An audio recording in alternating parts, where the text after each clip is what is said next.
Hey guys, this is Ryu here. I just want to kind of give an update with how everything's going, and also to kind of give some thoughts to the current situation with what everyone thinks about Yoimiya. Generally, I just wanted to say sorry I haven't been streaming. I don't know if I will anymore. Truly, I know I kind of said that in Twitter, but I don't really have the time to invest in that. But I do think it's okay that I could probably spend a little bit of time here and there getting some videos out there on YouTube. So I'll try to do that. If that's something that people enjoy from me, then I will do it. If they don't, then I'll get bored and I'll stop. Because you may know me as I don't have an attention span. So I apologize.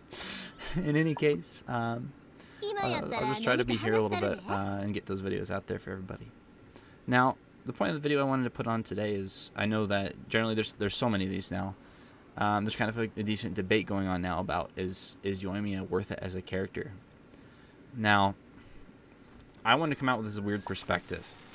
I am someone who does not use a proper rotation. I do not have a Zhongli on my team with a Jingqiu and whatever else, a support DPS and then a main DPS. I have a main DPS, a main DPS, and a support DPS on my team right now, and one healer / shield bringer. It's nowhere near optimal. And I know I may not be the only one who does that, but I figure I may be in a minority here. I don't know. But I know a lot of people have probably watched me on the streams playing this, and you know, it works. I'm not going to go to every boss I meet and one-shot it. I'm not going to go at the same time to every boss I meet and chip it away slowly.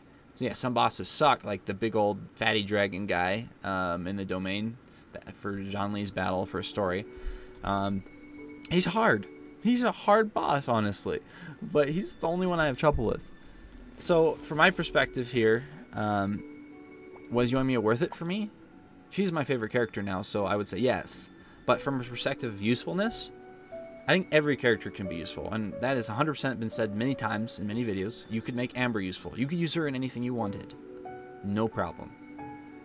But for someone that you have to invest, especially as like a free player, that you have to invest the roles you've saved up and worked hard for in this character, it truly just depends if you love the character.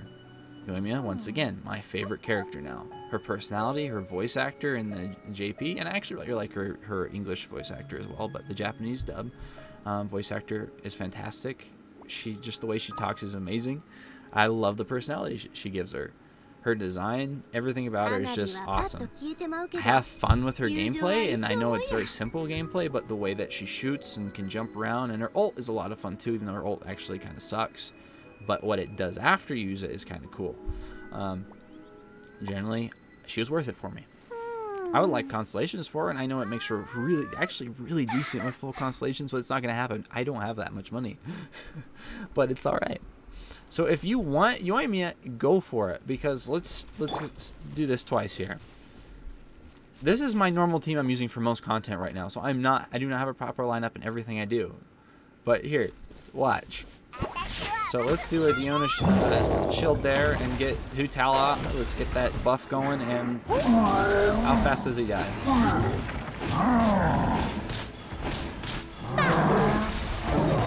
Alright, I'm not going to kill him, but you see like how fast that is. To be real, Hu Tao is unfair.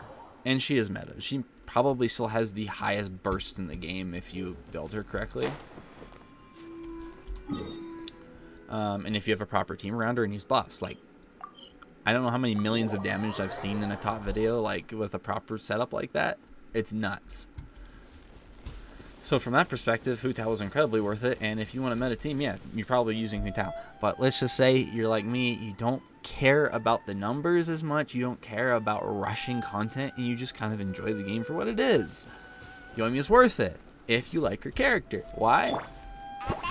Shield, Yoimiya, no setup of health required. Look it. It's not melting it as fast, but does it matter? Look how much damage that is. And this is not super optimally built. Look at that beautiful Q. Look at that beautiful attack. And then the burst damage you get from the debuff is really good support. So, she's not useless. She's not an Amber suspicion. Once again, you can make Amber decent. You can make her very usable. She is way better than Amber. So is she going to ruin your gameplay? No. Is she worth rolling? Once again, do you love her design? Do you love her personality? Her character, her gameplay? Yes, 100%. I know a lot of people are really in it for Electro Mama. She's coming out soon, I know it. A couple weeks here. I actually don't like her character very much. I don't like her design a whole lot. So I'm not really that interested in rolling for her. But if she's your favorite character, save up. She might be super meta. She might not be. But really the thing that should define you in a game like this, a game that is dangerously addictive and unhealthy in many ways if you're not careful, should be take your time to roll for characters you want, invest in them, and have fun with the game. Don't rush the game, because it kind of ruins the experience and makes you more greedy.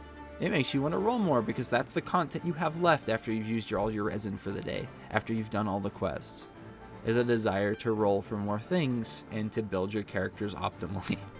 So just take your time with content and enjoy the game. But just to go over real quick. Ouch. Let's get out of here for a sec.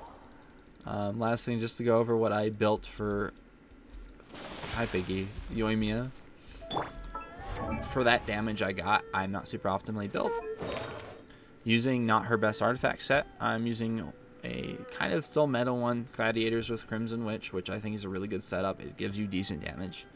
I'm not going to go over all their stat rolls right now, but I will say generally I've got them to be a decent setup of 61% crit rate, 173% crit damage, so nothing to scoff at. It works, it does that damage.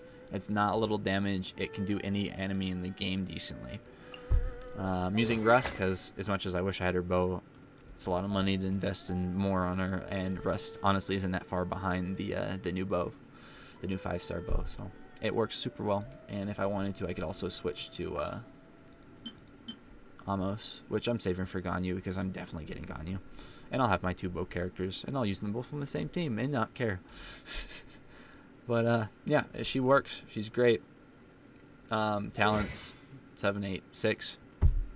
That's the damage you're going to get out of something that's kind of decently optimal, but not super optimal. And it works. I don't see any problem with that amount of damage. Roll for it if you want her. Alright, everybody. Thanks for stopping by. If you stop by and watch this, I hope it helps you make a decision on whether you want to roll or not. And I apologize for those who missed my streams. It's probably not going to happen anymore, but I hope I can do some YouTube videos here and there. And we'll see what games I play. It might just be mostly Genshin, but whatever kind of seems fun. Alright, thanks everybody. Bye-bye. Bye-bye now. Bye-bye.